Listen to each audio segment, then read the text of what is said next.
Поразителни се податоците за бројот на запишени ученици во кочанските средни училишта, но и на првачињата. Ова беше причина за итен состанок на директорите од образовните институции со градоначалникот Илиев, на кој се констатирани главните причини за оваа загрижувачка состојба. Проблемот го гледаме во нискиот наталитет на општина, на популацијата во општина Кочани, како и бројот на иселеници кој што е актуелен во моментов. И третата причина е запишување учениците во медицинските школи. Алармантна состојбата е и со бројот на запишени превачења во кочанските деветолетки. Во нашето основно училиште Никола Карев се запишани 41 ученик, опфаќајќи ги и подрачните училишта во село Градовци и село Тракање.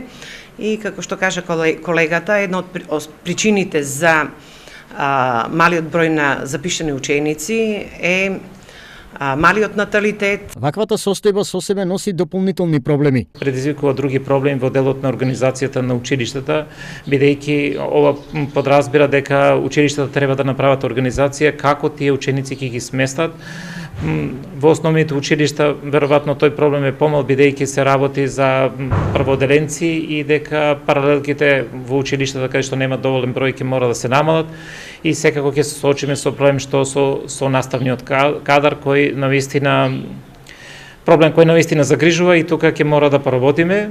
Во Кочанската гимназија за 272 слободни места конкурирале 136 мина кандидати. Во стручното училиште Ѓошо Викентиев пак, според конкурсот има 442 слободни места, а се пријавиле само 147 ученика.